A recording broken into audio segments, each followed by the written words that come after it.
But I believe that by overwhelming majority in all the Americas, you and I, in the long run, and if it be necessary, you and I will act together to protect, to defend, by every means at our command. Welcome to the History in Motion podcast, where we discuss leaders, their decisions, and how they shape the world we live in today. Welcome to the History in Motion podcast. Today we journey back in time to explore a pivotal moment in history that set the stage for the First World War and reshaped the world as we know it. Our focus is on Archduke Franz Ferdinand of Austria, whose assassination in Sarajevo on June 28, 1914 ignited the First World War. Franz Ferdinand, heir to the Austro-Hungarian throne, was a man with bold ideas and a vision for reforming the empire. In this episode, we delve into the complex backdrop of Europe leading up to the assassination. We will investigate the political tensions, alliances, and nationalist movements that created a powder keg ready to explode. Understanding this context is crucial to grasping the full impact of Franz Ferdinand's death. Join us for this explanation of the life and death of Archduke Franz Ferdinand and discover how this single event changed the course of history, right here on the History in Motion podcast. Welcome, everyone. And I think coming into this one, everybody knows one thing about him. He got shot, World War I started, and then he becomes a footnote in history. But I think today we're going to go through his life a little bit and I think give him the recognition he deserves, because he's had quite the life in terms of being the heir to the Austro-Hungarian throne. But he's just got a very interesting family life. He's got a lot going on around the world. He loves to hunt. When I say love, it's understating it by a lot. He's got a lot going on in his life, but I think this will be a good one as we expand out from just he was assassinated, World War I started. So today we're going to focus on Franz Ferdinand's life all the way up to the point of his assassination. And then next time we're going to talk about his killer, Gavrilo Princip, the Black Hand, and everything to do with that Serbian terrorist group. So we're going to save that for next time. So this episode just going to focus on Franz Ferdinand. We're not going to really focus on Gavrilo too much, but next time we're going to go into a little bit of a deep dive outside of just the guy that shot Franz Ferdinand. So there's a lot more going on outside of just what these two men have done. And that's what we're going to try to explore today. So it's going to be a good one because there's so much context and it's such a rich point in history that, just boiling it down to one moment in, 1914 is just not doing this justice. So I think we're going to have a good one today. Yeah, I think that's probably one of the things that I struggled with so much doing this research, because what do most people know about him is that he was assassinated, and that was kind of like the trigger point that initiated World War I. But there's so much behind the scenes that led up to that kind of moment. Was it a direct cause of World War I? I think most people would say no, but it was the immediate catalyst because of what was going on before and what would ultimately happen after. And I think in terms of just context, I'm probably going to go two ways. One is like the pre-World War I world, and then what we know as the Great War, which is World War I. So if we're trying to get a lay of the land pre-assassination, the political landscape is quite vast. We're talking about major empires and nation building across Europe, across the globe at this point. The early 20th century is dominated by several powerful empires. You have the British Empire, the German Empire, the Austro-Hungarian Empire, which we're going to talk a lot about today, the Russian Empire, the Ottoman Empire, and France. You still have a world that is like deeply entrenched in colonialism. You have European powers who are engaged in extensive colonization, especially in Africa and Asia. So you have these international rivalries and conflicts over territory. So it is a very competitive landscape that we're looking at. But underneath all of this, you're also seeing this growing nationalist sentiment. And it's not just amongst these imperial powerhouses. It's this rising nationalist sentiment that is evident with these very, multi-ethnic empires like the Austro-Hungarian Empire and the Ottoman Empire, which contributes to this kind of internal and external tension because they're trying to administer such a vast group of cultural and ethnic groups that tension is going to build up because people are starting to self-organize and band under, a cultural or ethnic flag that groups this kind of people together. Yeah, and it's interesting with all of these empires, right? We talk about the Ottomans, the Austro-Hungarian empires, these great, powerful empires. Like we think the Ottoman Empire being around for centuries, being so dominant in the Balkans and the Middle East and North Africa, but they're starting to fade away. Austro-Hungary is starting to fade away. They don't really have that true power that they once did. Britain has now jumped another level. Russia is starting to jump up to another level. France is still around. Even after Napoleon's defeat, is still a major player on the world stage. And now Germany's unified. We talked about that with Otto von Bismarck and how bringing Germany together, everybody started to say, okay, well, we had all these German states that were kind of mixed around and we could pull them apart, put them together as we kind of needed to, but now they're unified. That just brings another massive power to all of this. But then on top of that, too, we have to look at the United States. And the United States is, not involved in really much of the lead up to this war, but they have a very different mentality of this self-determinationism. So when it comes time for the US to join the war and for them to jump in on the world stage, countries like Serbia, they're saying, they should have the ability to self-determine. And so when you have some of these massive powers starting to push for that self-determination, and to your point earlier about now these smaller areas around Europe are starting to ask the question of why can't we rule ourselves? Why do we need to be ruled by this empire? You're starting to get a little of this powder keg that's starting to grow. But then on top of that, you have these massive empires who, if Serbia tries to become independent, well, who has influence over them or who can dictate them in the way that they want? That's how they're all thinking at this point. Having an independent country like Serbia or an independent country anywhere in Europe that's not under the kind of the hold of one of the empires is essentially still free reign for a lot of these empires, whether they're independent and under influence or actually occupied. So you're starting to see a lot of that. And, people are starting to not put up with, hey, I don't want to be part of the Austro-Hungarian Empire anymore. I don't want to be part of the Russian Empire, whatever it might be.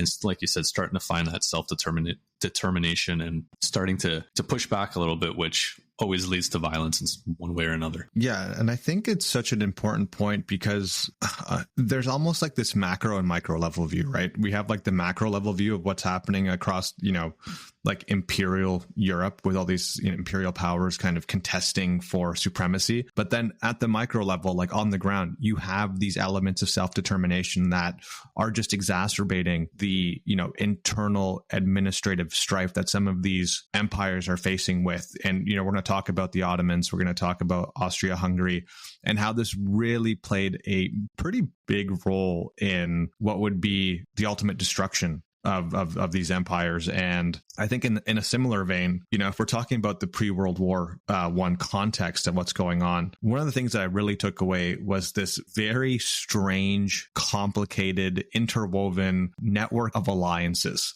and treaties that exist at this time. It is essentially a powder keg waiting to happen. You have the Triple Entente, which, is France, Russia, and Britain, and then the Triple Alliance, which is Germany, Austria, Hungary, and Italy, which creates this very precarious balance of power. And at any moment, it can get set off. And I think with the assassination of Archduke Franz Ferdinand, along with other events like the Balkans, the war in the Balkans, these things are just acting as a catalyst. And I think when we talk about World War I, we always kind of start with the Archduke and his assassination because, I think many historians point to that being like the exact point at which triggered, the Great War. Yeah, and as we get up to this point too, right, you have these informal alliances, backroom deals saying, the British saying to France informally, if you're attacked, we'll defend you. I think they even convinced the French to take their fleet out of the English Channel and move it into the Mediterranean, saying, don't worry, we'll cover the channel for you guys. So now if Germany and France go to war, Britain sort of has an obligation to step in on behalf of France. And especially if the Germans go through Belgium, there's like a legal reason for them to jump in. So you have, like you said, all these little alliances, but all of these kind of backroom deals, formal deals saying,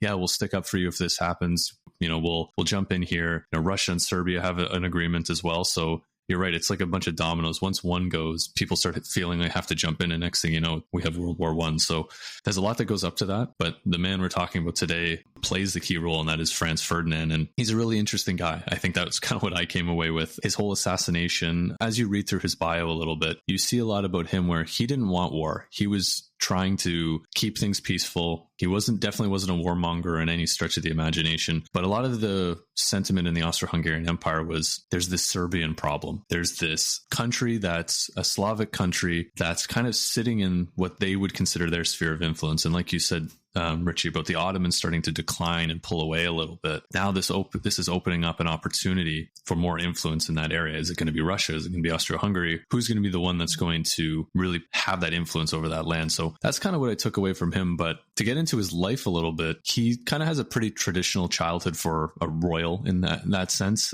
So he was the eldest son of Archduke Charles Louis, who was the brother of the Emperor Franz Joseph. But in 1889, his life changed quite dramatically. His cousin, Prince Rudolf, actually commits suicide by hanging himself in a hunting lodge. And this left Franz Ferdinand's father, Karl Ludwig, to be the first in line to the throne. But then about 7 years later, in 1896, Karl Ludwig dies of typhoid fever. And very quickly, Franz Ferdinand is now the heir to the Austro-Hungarian throne. And he's not really someone who's, I would say him and Franz Joseph are totally aligned on everything. Franz Ferdinand's known as being someone who likes to push back a lot. He's very stubborn, very likes to speak his mind, and is very stern and kind of blunt with his words. And so there's definitely some little bit of strife between the two. But he decides that when he's pretty young to go on this trip, and it's one of the most outrageous, I wouldn't say outrageous, but just unbelievable trips for someone, in the 1800s to do this. He does a full trip of the entire world. So he spends 2 years going to India, where he spends time hunting kangaroos. Sorry,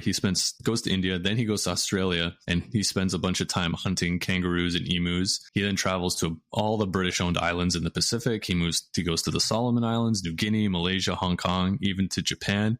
And then he comes all the way over to Vancouver from Yokohama in Japan, goes into the United States, and actually was able to attend the World Exhibition in Chicago before moving to New York and then coming back. So he spends his 2 years moving along, and this is just before his father dies. But, he's living a life of, someone who's quite wealthy, someone who's a royal. So he's kind of got this freedom to kind of do what he wants and can kind of throw things under. These are, some diplomatic missions and those sort of things. But, this is kind of how he starts his life of just, kind of living the dream, to be honest. I didn't know that. And I think that's fascinating, especially in that particular era. And I think that's probably one of the more powerful points about what you just said, is that for someone to take a global, rock star like tour in the 1800s of all the major, cities and like geographic hotspots, I wonder what this did to his vision of the future and how it kind of informed his approach to governance and what the world what the world could potentially look like, if he were to reign. I think that's a great way to look at it, because for someone of this time, right, you typically see, especially from somewhere in Austria, where there's definitely this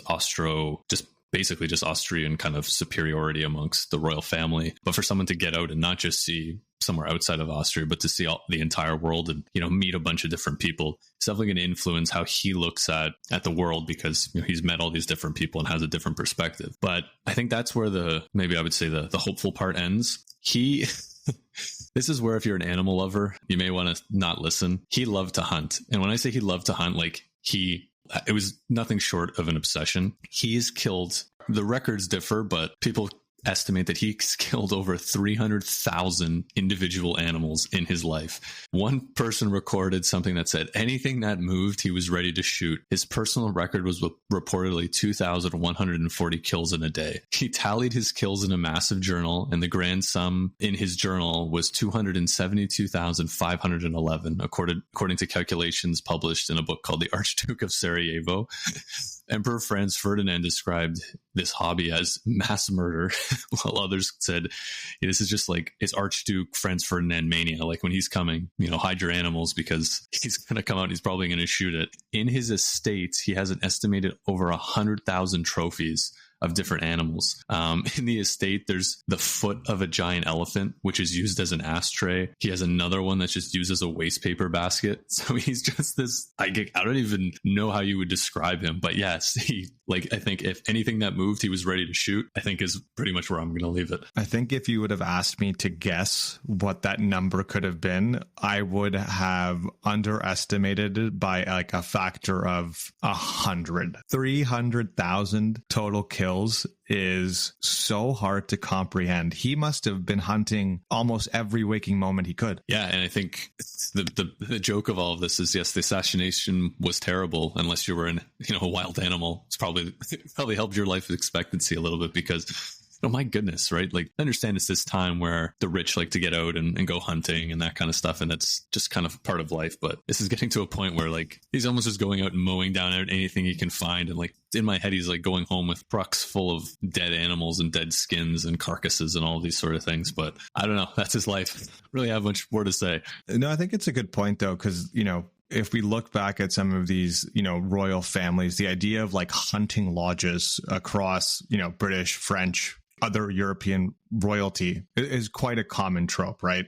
But this is nothing less than obscene in terms of the overall numbers. Yeah, there's obscene. Like, I guess, like, I'm kind of lost for words because it's like, yeah, he just shot everything that he saw, and he went on these trips to shoot all these wild and exotic animals, and stuff them or do whatever he needed to and bring them back. So anyways, that's a little bit about him kind of in his early life, as he was growing up. But things change very dramatically for Franz Ferdinand, and this is when he falls in love for the first time. So he meets a girl called Sophie, and so she's part of a noble family in Austria, and you'd think, okay, great, no problem with that. He'll marry her. She'll be eventually emperor. She'll be empress, and they'll live a typical royal life ruling Austria-Hungary. However, she's not part of what you would consider like the top families, which really goes under, she's not part of one of the approved families. She's technically a lady in waiting, which is basically someone who lives in the court, has influence in the court, but isn't at the top level of that social hierarchy. And so Franz Joseph and all the people around him go, you can't marry this girl. Even if you're in love with her, you can't marry her because she's not part of this elite class. You're essentially marrying to a lower level of nobility.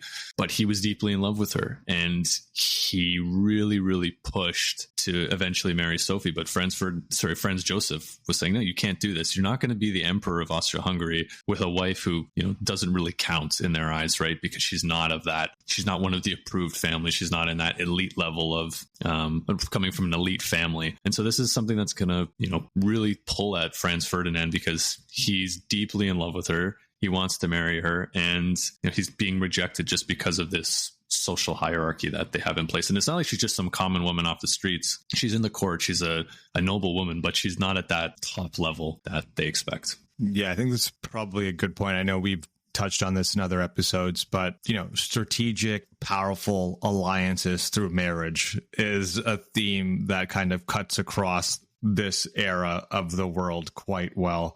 And you see families who are very strategic in how they marry off, royalty to ensure that they can expand and administer their empires more effectively, or even, consume or bring in other territories through these strategic alliances through marriage.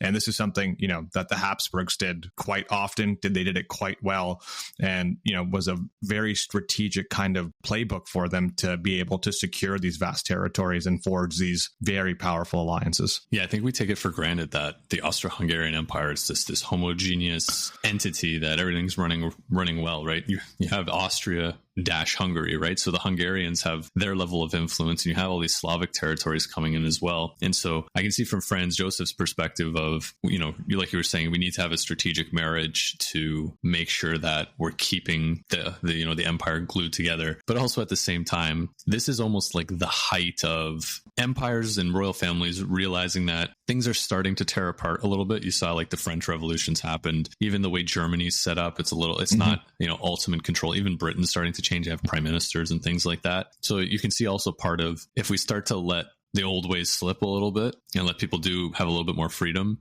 in this sense, what does that mean for our level of control? So I think you're right. On the one hand, it's definitely that strategic marriage piece. But also on the other hand, it's how do we keep what's been entrenched for so long going? Because if you look around Europe, those autocratic monarchical families, they're starting to lose a bit of power, even if they may be more as figureheads in some cases.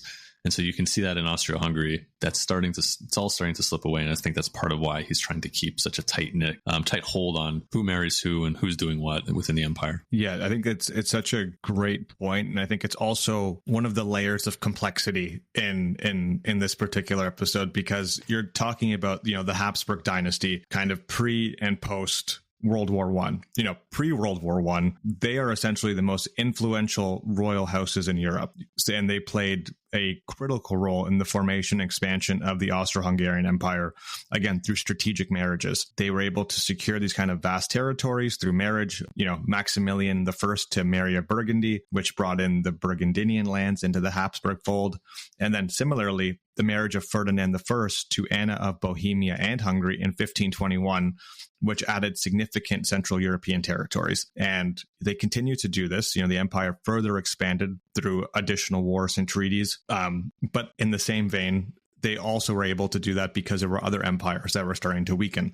So strategically, it's kind of this twofold battle, because you can secure land and increase your empire through these marriages, but you're also taking advantage of an opportunity, taking away Hungary from the Ottoman Empire, which was conceded to the Habsburgs. Yeah, it really is a changing and shifting landscape at this point, and it's all coming to a head, right? Of these things, people are starting to weaken. Areas are trying to find what they need to find, and you're right. Like, as I mentioned, that some of these royal families are starting to be torn up, not so much torn apart, but lose a little bit of their ultimate power. I wonder how much marriages really have as much value as maybe they once did. And they might be more symbolic, because at the end of the day, some of these monarchs aren't the ultimate decision makers. They have an influence or may have final say, but it's still the prime minister and different groups that are coming together that are either elected or appointed and make these decisions come together. So yeah, maybe you can see kind of some of that changing a little bit in Europe. But getting back to Franz Ferdinand and Sophie, right, to this point of Franz Joseph's just not letting him do this, but Franz Ferdinand's in love. He wants to marry Sophie. She wants to marry him. And so Franz Ferdinand starts asking for help. He asks the Tsar of Russia, the Kaiser, even the Pope to can you poke Karl Joseph a little bit and say, hey, come on, what's the big deal, right? Let him marry Sophie. So eventually, after a few years, Joseph finally gives in and says, look, you can marry Sophie. You can, do what you need to do there. Ferdinand goes, thank God, finally, I can marry Sophie. I can get on with my life. But Karl Joseph goes, but there's a condition. Sophie will gain no royal rank. She is who she is, and by marriage to you, she will never become Empress of Austria. On top of that, your children will have no royal rank. So your children will not ever gain the throne when you die. They will be essentially at the same level as Sophie. Under those conditions, you can marry Sophie, and but your lineage basically dies off with you. And he basically says, sure, fine, I'll do it. And so eventually him and Sophie get married. But again, it starts really difficult for the couple, because the wedding takes place in 1900 and Franz Joseph didn't attend the ceremony. Neither did any of Franz Ferdinand's brothers or any other of the archdukes. The only member of the imperial family that was present was Franz Ferdinand's stepmother and her two daughters. So right away, even though this man is the heir to the Austro-Hungarian throne, he's almost being treated like a second-class citizen. And Sophie is absolutely being treated like a second-class citizen just because he chose to marry someone, that's not part of that approved family list. That's fascinating. And it's almost like symbolic in a way, right? His attempted stranglehold at maintaining what they already have, this ultimatum that he presents Franz Ferdinand to be able to maintain and hopefully continue their, domination of this part of the world while securing who's actually going to be, running the empire post his death. But yeah, it's just fascinating because you're seeing this kind of generational rift. And I think it goes back to our other point. It is very much like a world in transition, and he's willing to give all of that up to marry Sophie. Yeah, you're right. The transition piece is so huge because even small concessions of, you can do this under these conditions, it's still a bit of a big deal for it to even happen. But still for Sophie, right? Because even at official events, they make her walk in a different door than Franz Ferdinand. You're walking through the lesser door. Sometimes when they would be sitting together, she would either be in a separate spot or they would have her down a couple feet on a shorter chair, or he would be a little bit on a platform. So everybody always knew that she was not at the same level as him. And so I can only imagine how much that affected her. But, they were deeply in love with each other and they were very devoted to each other. Franz Ferdinand was known, like I mentioned before, to be not the most warm person with other people, very stern, very blunt, known for his, aggressive outbursts and being very confrontational. But when it came to Sophie, he absolutely loved her, treated her so well. In return, she was a huge part in his life, not just as, a loving and caring wife, but as, almost like an aide, an advisor, someone, really what you want in a wife, especially at that time, when you're being, you're not really around people who are necessarily going to give you the most open and honest advice because you are the Archduke, right? You want someone who's kind of in your corner. He was, like I was saying, he's deeply devoted to her and even their children. And he reflecting on his life in 1904, and he wrote this, which I think is just, it tells you everything you need to know. So he says, by far the cleverest thing I ever did in my life was to marry my Sophie. She is everything for me. My wife, my doctor, my advisor. In a word, my whole happiness. And then our children. They are my whole pride and joy. I sit with them all day long in amazement that I can love them so much. And then in the evenings at home when I smoke my cigar and read my papers, Sophie knits and the children tumble about, knocking everything off all the tables. It's all so cozy and so precious. He sounds like the guy that has it all. Seriously. Right? Yeah. Like that sentiment is heartwarming in many ways. And I think take out the royal status, it just seems like he has a very cozy, happy, content family life. Yeah, for sure. Like it doesn't seem like some of this, I'm sure how Sophie was being treated in public bothered him. But at the end of the day, right, when it comes, it's his home life, his time with his children, time as being a family man. That's what's the most important thing to him. And at some point, he'll take over the empire and, have this rock that he can go back to when, the going gets tough. So yeah, it's a good life for him. And I hope his hunting has died down a little bit. He's not passing that on to his children, but we'll have to see how that all comes together. So with his family life kind of being in a really good spot, he's starting to get more into the political side of things. So he's eventually going to take over the empire. And Franz Joseph has been sick for a bunch of years. He's getting older. People are expecting that he is going to pass on at some point. So Franz Ferdinand's starting to get involved with policy and foreign policy and domestic policy and all that kind of stuff. And so there's a few things that he was really starting to push for. He was an advocate for federalism. So he wanted to transform the Austro-Hungarian Empire into a federation of semi-autonomous states to better manage their diverse ethnic composition. So he kind of saw it in three ways. He saw the Austrians, the Hungarians, and the new South Slavic entity. So that's Bosnia and some of those areas in the Balkans. And you even have like Slovenia and some other areas. And so he believed that would kind of reduce some of the ethnic tension that was being created in that empire. However, though, a lot criticized him for that because he wasn't a big fan of the Hungarians. And you'll see this, the Hungarians and the Austrians, it's always kind of they're definitely unified under one empire, but it's not the most stable and sturdy relationship. And so part of what he was starting to see was if you brought the Slavic entities in, that would weaken some of the Hungarian influence within the empire, and it would help Austria gain some dominance as well. But ultimately, he was definitely someone who was kind of more kind of saw as a man of the people, I guess, in some capacity. He's someone who wants to give all the people in the empire some sort of voice, because not only does I think he thinks it personally, but also he does see it as a way to really solidify those ethnic groups under one rule. And at the same time, like we were saying, there's a lot of this change that's happening. There's a lot of this self-determinationism. If you start to give some concessions to some of these groups and make them feel like they're part of something bigger, there's less chance of rebellion and those sort of things. So that's kind of what he was starting to push. And that'll be important when he eventually, goes to Bosnia on that fateful day. I think that's such a good point. And maybe just a quick note on the how the Austro-Hungarian Empire is administered. So if we're looking at it from like a timeline, it essentially exists from 1867 to 1918. And this is the empire as we're talking about it. But in its formation, it was established in 1867 by a compromise between Austria and Hungary, which created this dual monarchy.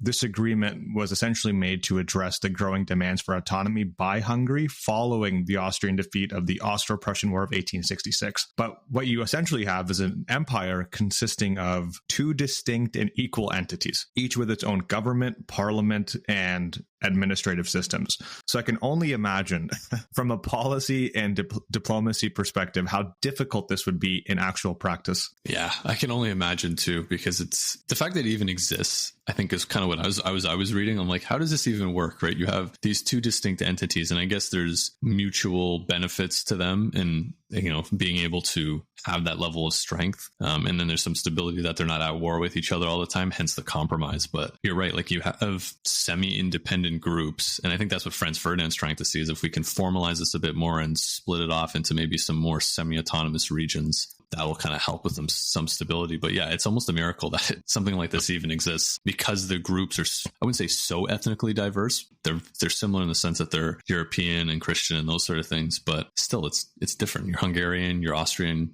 speaking Hungarian, you're speaking German. That's already a start, right? To really put a little bit of a line in the sand between these two groups. Yeah. And I think what really held them together for the time that the empire did exist was this idea of an emperor king. So these two entities were united under a single monarch who held the title of Emperor of Austria and the King of Hungary. So you kind of have this one unifying factor, but they also shared common ministries, three in particular. that managed kind of joint affairs across these two spheres. One was the Ministry of Foreign Affairs, the other was the Ministry of War, and then the Ministry of Finance, specifically for overseeing military and foreign affairs from that kind of finance perspective. And they were responsible for overseeing the empire's external relations, defense, and kind of shared financial obligations. So there are some loose ties to ensure like a cohesive governance. Yeah, I guess that would make sense, right? Something like that where you have people from both sides working collaboratively towards this is the Austro-Hungarian foreign policy made up by people from both sides of the empire. I think it's definitely going to help. But yeah, you can definitely see where you get into those meetings or you get into some higher level discussions where there's definitely more what the Austrians want and what the Hungarians want. And it's always, I guess, a little bit of a tension between the two. But you're right, having it kind of formally integrated definitely kind of helps with things on the stability side. I also really like the point that you brought up about Franz Ferdinand and his kind of reformist vision of bringing these groups in through this ability kind of, there's an element of self-autonomy under this greater banner. And that's something we often see with, like the British Empire. If you're looking at imperial India or colonized India at this point, there's examples of there's nothing greater than to be a British citizen or a part of the British Empire. So, there's some kind of learnings here that I think is very interesting. Yeah, it's a good point. And we even talked about last week, right? Like Canada became a country, in the time of even before Franz Ferdinand's life. So this, it's different because it's a colonial power outside of Europe. But at the same time, you're starting to see, like you said, Britain starting to give concessions to these colonies for that self-determination, self-government. And I think also too, it frees up the British Empire and all these other empires from the cost of maintaining control in those places. When you can kind of farm off some of the work to the locals, they'll be happy to do it for the most part because they want control themselves. But, empire is starting to get expensive for a lot of these countries. And, when you have 2 world wars to deal with, being able to maintain colonies is going to be a huge challenge. So yeah, you're right. It's definitely kind of a change for the world. And I think Franz Ferdinand I wouldn't say he's a visionary or anything like that because he's seeing that, hey, we need to do these things, but maybe a bit of a visionary from the Austro-Hungarian side of things because this is a bit new, but from a world stage, definitely something that's been going on for the better part of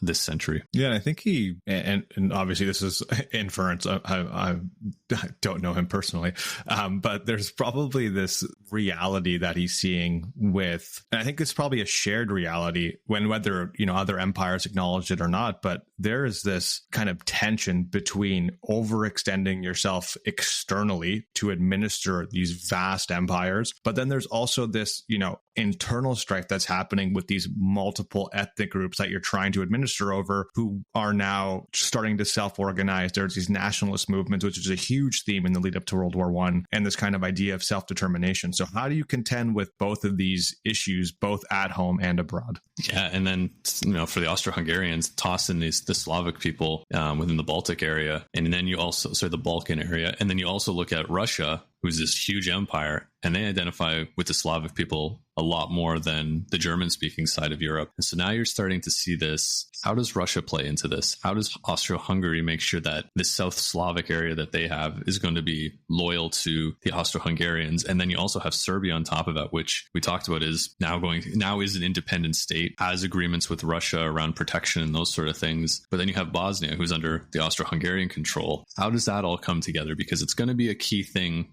when we get to his assassination, but also how this whole war kicks off and everything like that, and how things are changing where you're adding in this other group. But like I said earlier, this is all about who's got influence where. And the Russians, they may see this as, oh, this is an ethnic tie that we want to keep strong and we're going to defend our Slavic brothers and sisters because we have that relationship. But also at the same time, we have to remember Russia has a deep interest in what's happening in the Balkans. You have a fading Ottoman Empire. You have the Black Sea, which is a huge trading post for the Russian Empire. And being able to control that land through the Balkans is a huge thing for them. So there's kind of 2 sides that are coming in from, at least from the Russian side.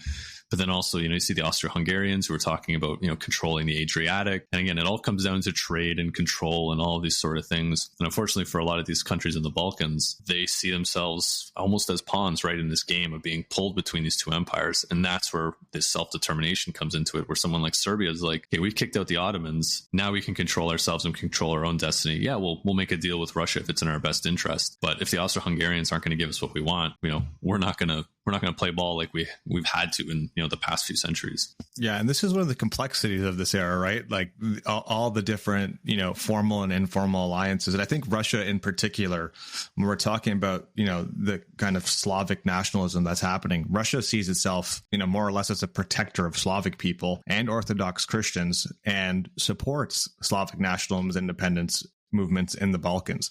Of course, there is, a degree of self-interest here. We're talking about a nation, but this kind of fomenting of greater tension with Austria-Hungary and this kind of provocation that could potentially happen, giving Russia, what they need to be able to interject and, potentially kick off a conflict that could get them expanded territory. I even read something about that the Russians actually had plans to take Constantinople, because they saw the Ottomans fading away, and they realized if we can control Constantinople, we control the straits, between Europe and Asia out of the Black Sea. And this would be, again, if the Ottomans ever decided to close the door and say you can't leave the Black Sea, that's going to lead to war. And it had led to war in the past. So they're starting to see this and, influence in the Balkans. Yes, there's an ethnic and a religious element to it, but there's also a strategic element to it as well. So whatever you want to pick in this situation, Russia's going to have involvement, Austro-Hungarians are going to have involvement, but all these big powers are going to say who's got influence over who, and how do I make sure that it's, I get my piece, and then these independent nations are like, what do I care what you guys think? What's the best for us? And we'll start to see that theme again come up, especially during the war, after the war, and look at even today, right? There's no big empires anymore in Europe. You have all these countries that are being able to self-identify, and I think this kind of starts to kick off that slow process that takes, the better part of a century plus to really iron out. Yeah, it's probably an important footnote because I know we have mentioned the Ottoman Empire a couple of times, and there's some additional context here. But there's this historical trope leading up to World War I and during World War I where, historians, and I don't know if this term is used anymore, but the Ottoman Empire is seen as this quote unquote sick man of Europe. And that's because, this is one of the largest land empires. They have been around since 1299. They kind of reach their zenith under Suleiman the Magnificent, but they begin a very slow decline post 1566. Again, you're seeing the similar kind of tropes here. They're overextended. They can't administer. They're slowly ceding off territories. And by the time World War I comes around, they are in dire straits. Yeah, and you're right, like the slowly pushing away, it's the chipping away, and eventually you get to a point where you kind of look at yourself and say, well, what do we have left, right? And you're right, that self-determinationism starts to come in. Like the Ottomans ruled the Balkans for centuries. And now they're starting to say, well, hold on, we can band together and start kicking them out. So we have some of those Balkan wars where Bulgaria and Serbia and these other powers are starting to kick the Ottomans out and really push them back. But then this is the thing, right? You push an empire out, and then all these other powers are saying, well, who gets that land? The people there want it, but the Russians might have a say over what happens. So yeah, it's really interesting because when you see the decline of some of these empires, all the other empires see it as opportunity. And so part of kicking off a war is what can we get out of this, as we see a weakening Ottoman Empire. And it's not like they're just going to bend over and say, hey, we're done, we're out of this. There's a lot of fighting that takes place in that area. But you're right, for such a vast empire that really was so ethnically diverse and had so many different territories, to see it kind of crumbling and slowly fading away, it's just this perfect opportunity for change in those regions, and unfortunately violent change. And I think we'll see like a similar theme as we get deeper into Austria-Hungary, this kind of expansion that brings wealth, but at the same time not to be deterministic, but also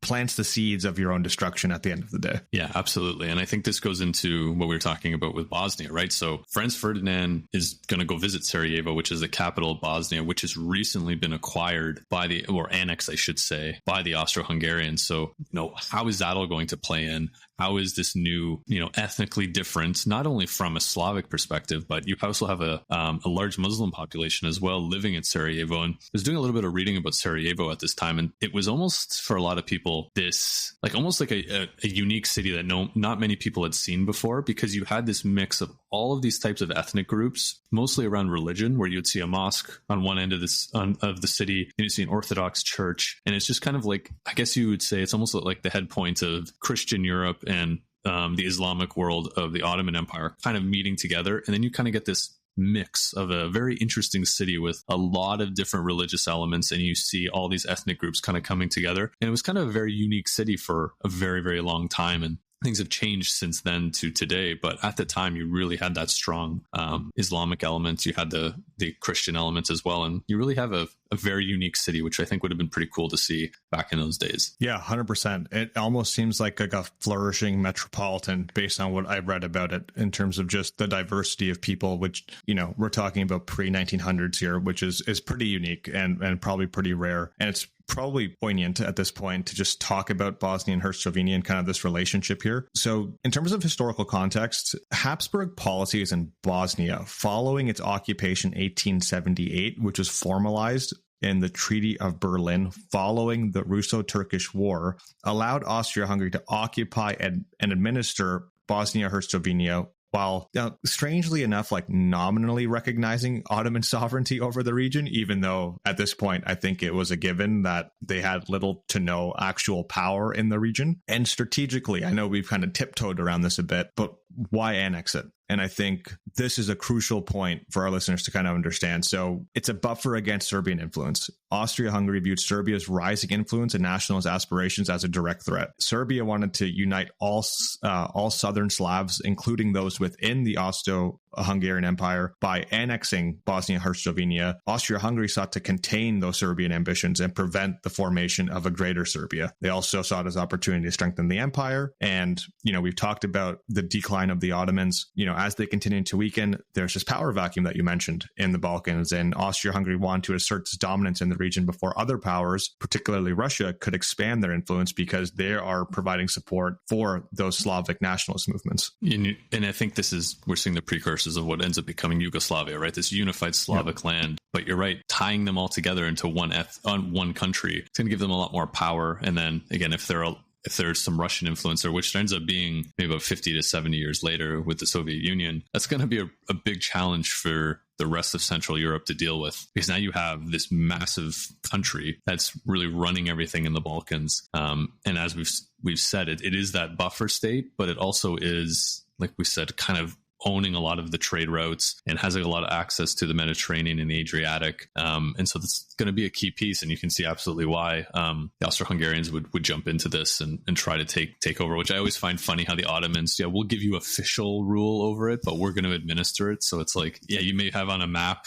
Ottoman territory, but at the end of the day, what does that even mean? And I think this is probably like another layer of complexity in this era. So even though they had this kind of I don't even want to call it informal. I don't even know if there's a word that I could accurately come up with to kind of represent this relationship between Austria-Hungary and the Ottomans at this time. But in 1878 is when they have the ability to occupy and administer. But in 1908 is when there's the formal annexation. So taking advantage of the internal turmoil within the Ottoman Empire, Austria-Hungary decides to formally annex Bosnia-Herzegovina. And this move, again, was intended to solidify its control over the region, eliminate the very nominal Ottoman sovereignty that still existed. And, the annexation was announced unilaterally by Austria-Hungary, bypassing any need for international consensus. Interesting tactic, but I guess you're right there. Administering it, and that was always kind of the first part, I guess, on the way to formal annexation. And I guess, it's funny as we think of, Germany just annexing Austria before World War II, right? Kind of, I guess it all comes full circle at some point. But, like you mentioned, Bosnia-Herzegovina has now been annexed. It doesn't mean everything's going well. It doesn't mean that, oh, great, we're part of the Austro-Hungarian Empire. Let's all call it a day. There's a lot of work that needs to be done by the Austro-Hungarians. So there's a lot of work to go start educating the people. Actually, kind of a throwback to our last episode, they're actually setting up schools and trying to bring Bosnian farmers into these schools to learn German and learn to get a more formal education, not in the same way that we saw in Canada, but it is kind of a theme where you see these empires kind of going into these colonial areas and trying to, build schools and influence them in the ways that are more aligned with the colonial powers' way of doing things. And I think on the opposite end too, right? There's this need now to integrate, assimilate, bring in, consolidate power. But what are the reactions and consequences of this, speaking outside of the sphere of influence of Austria-Hungary? Obviously, the Serbs in Russia are not very happy about this annexation. It's met with very, very strong opposition from Serbia and its, major ally, Russia. Serbia essentially sees this as annexation as a direct challenge to its nationalist goals, and it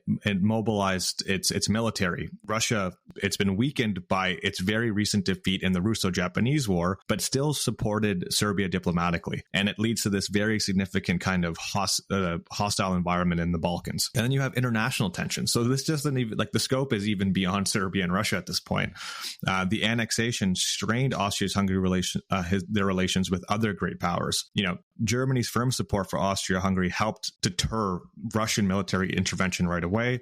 But eventually, these diplomatic negotiations led to the recognition of the annexation, but deepened this animosity between Austria-Hungary and Serbia. So again, you're seeing this very fragile, diplomatic environment where things could kick off at any time. And one thing I think that kind of is important to mention here is, Germany was able to hold the Russians off and say, just let them take Bosnia. It's not a big deal. What do we need? We're going to go for war over Bosnia? Like, is that really worth it? And the Russians backed down, and they backed down a couple times to Austria's movements into the Balkans. And so when Austria decides to invade Serbia after the assassination, the Russians are almost like, this is a third time you're going after somebody where we have influence over and we have formal deals with. This is going to lead to war. And that's one of the major reasons why World War I ends up kicking off. Obviously the assassination is a big element to this, but there's been pretexts for the Austrians of moving into Slavic territory. You've taken Bosnia, Serbia is sitting right there.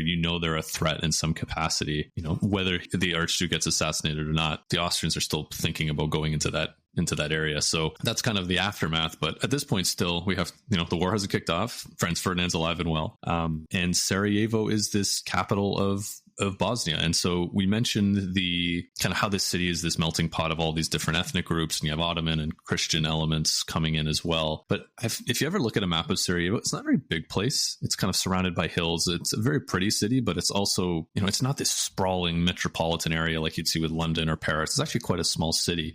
And that's important to remember when we talk about the day of the assassination. But Franz Ferdinand decides that him and Sophie are going to go visit Sarajevo. And part of it is they're going to observe military maneuvers, which is kind of a classic thing. You go see the troops marching around and make sure everybody's kind of in order, of the Austro-Hungarian forces within that area. And he was very impressed when he went and he saw everything that he liked and he was very happy. But on top of this, you need to show some sort of royal presence in the area, because at some point, the Bosnians are going to start asking questions of, okay, who are these guys? Why do I care about them? And again, seeing a royal come to your city, that's like, like you said, like a rock star coming to your city. This is the celebrities of the time. So he comes there to strengthen ties with the people, be seen, be present, and really kind of demonstrate that authority within the area, but also to come to ceremonial events, meet with dignitaries, and actually gain some relationship with the local Bosnian leaders, the mayor of Sarajevo and different people like that. He even had a speech prepared for when he went that he was going to read in Bosnian. So that was kind of big, right? For, this grand Archduke from, German Austria, and he's going to come and actually try to speak in our local language. That's a big deal for a lot of these people. And I think for him, he recognizes that that's going to be important. And, from everything we see up to that point, he actually doesn't think down of the Bosnian people or any way like that. We don't really see this animosity. He really sees it as, hey, these are my people. I want to kind of connect with them and I want to make sure we build strong ties with them. And that's really kind of one of the main reasons that he's going to Sarajevo to, have this meeting, this political mission, if you will, to kind of really solidify everything and be able to connect with the people that he's going to rule. I think strategically it's so important too, though, right? To make his presence known, but in a way where there is this kind of give and take that's happening with this new population that's come under their control. And to prepare a speech in Bosnian is quite the strategic maneuver to really, kind of make those connections and those relationships. Exactly. And even if he probably is not going to do it very well, but, the attempt is there and people are definitely going to appreciate that. But I know we're kind of wrapping up on, about 10 minutes left here. I want to take us through the day of the assassination, because coming into this, I thought, he was driving in and he got shot and that's it. It's way more complicated than that. And again, you can make a full movie just about the day of his assassination. Like, it would be a pretty crazy thriller. So on the day of his assassination, Franz Ferdinand and his wife Sophie arrive by train into Sarajevo, and they've got this whole plan for the day. They're gonna, drive around the city, waving at the crowds. They're gonna go to the mayor's office or the town hall, have a reception, give speeches, do all the things that you would do. So right away, they come off the train, they meet their dignitaries, the governor of Bosnia, other people within kind of that delegation, and they get into a motorcade of about 6 cars, and they begin their journey along the Apple Key, which is this one kind of main street along the river through Sarajevo. He's in the second car with Sophie, and he's accompanied by one of his lieutenant colonels and another gentleman. And, things are going well. The crowds are out.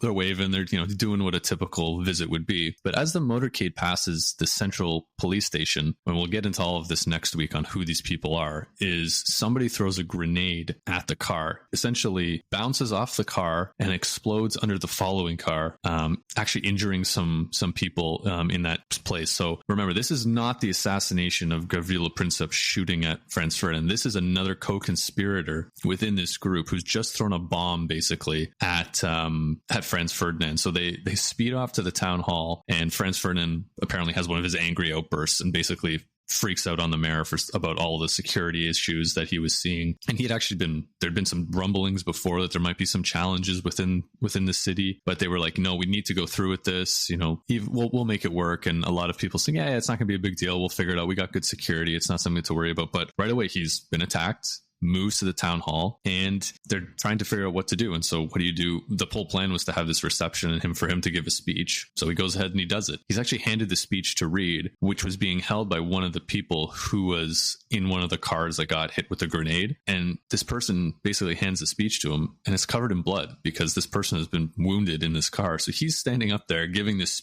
reading this bloody speech that had been written in advance. And it's kind of funny. He's reading this thing and it's saying, oh, thank you for the invitation to Sarajevo. It's been so lovely here. Everybody's been so nice, because this is written before someone tried to throw a bomb at him, right? And he's reading this blood-stained paper, and he's trying to read it and kind of keep a straight face and say, oh yeah, everything's been wonderful. We're so happy to be here. He's got his little speech in Bosnian that he's doing, but it's kind of this like, this is not lining up, and what's going to happen next, we'll see. But just a kind of a weird spot, especially I think it's one of the things with pre-written speeches, how quickly things can change, especially when the one you're reading is covered in blood of one of your colleagues. A very fateful irony in a very sad way, because we know what's going to happen next. I know, right? And you would think, well, what the heck are they doing, right? You just got attacked. Someone just threw a bomb at you. And, it's this time period, right? It's this. We have to show strength. We don't want to back down. We have to show that we're not scared. And then people around him being, saying, oh, yeah, it's probably just one-off, not a big deal. They don't want to seem like they don't have things under control. And there's a whole bunch of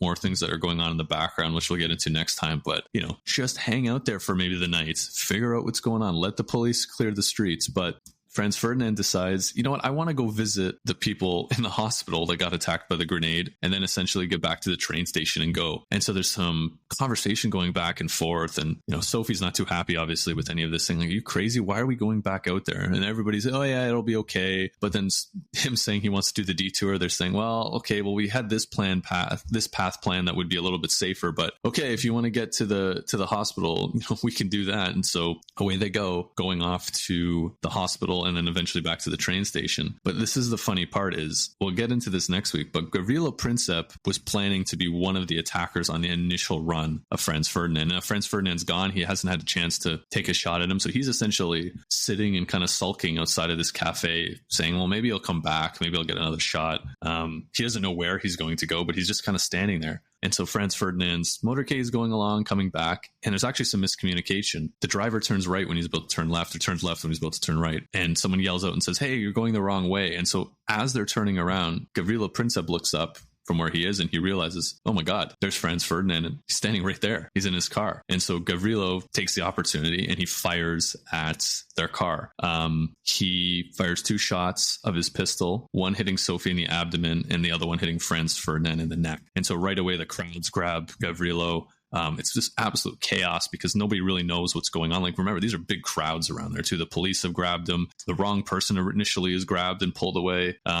Until eventually they figure out that it was Gavrilo who made those shots. The car speeds away to go to the governor's residence for medical health, but they're basically dead. Not instantly, but pretty close to it. The story goes is that Sophie kind of comes over to Franz Ferdinand, is like kind of kneeling in front of him saying like, are you okay? And then as she's speaking, she doesn't realize that she's taking her last breaths. And the way the story goes is she's just about to die. And Franz Ferdinand's last words to his wife are, Sophie, Sophie, don't die, live forever. for our children. And then shortly after that, Franz Ferdinand dies of his wounds, and before they even get a chance to get out of the car. So it's just like this whole day of, okay, this is going to be a great visit. Things are going well. Look at all these people. Oh, someone threw a bomb at us. I'm reading this bloody speech. And then a wrong turn ends up leading to, his assassination and death of him and his wife. And again, we always say, for the assassination of Franz Ferdinand, but also Sophie's killed here too. And as we've kind of seen about this, the two of them are kind of inseparable at this point, and not just losing one, but losing both. And now their children are without their mother and father, who clearly love them very much. Is really a sad way to end this whole story, because, just it all happened so fast, right? This isn't, a long illness where everyone gets a chance to say goodbye. It happens. And there's also multiple opportunities for this not to happen, but pride and ego and just maybe some negligence as well all lead up to this point where Franz Ferdinand and Sophie are now dead. Probably two of the most fateful gunshots in the history of the modern world. Yeah, if you're seeing this as the kickstart, the catalyst to one of the greatest wars, also known as the Great War, for a couple decades, right? Like, we'll get into why Gavrilo thought this was the right thing. And, just real quick, like one point on him is he's thinking of a Serbian unification, Yugoslavia, and he's doing it in kind of defense of Serbia. But we know Franz Ferdinand never wanted to invade Serbia. There was a lot of push within the Austro-Hungarian Empire that, hey, we should take a crack at Serbia and see maybe we can take some land from them and eventually, expand our influence in the Slavic area. Franz Ferdinand was against it. He was trying to find a peaceful solution to this. So, for Gavrilo shooting Franz Ferdinand, he really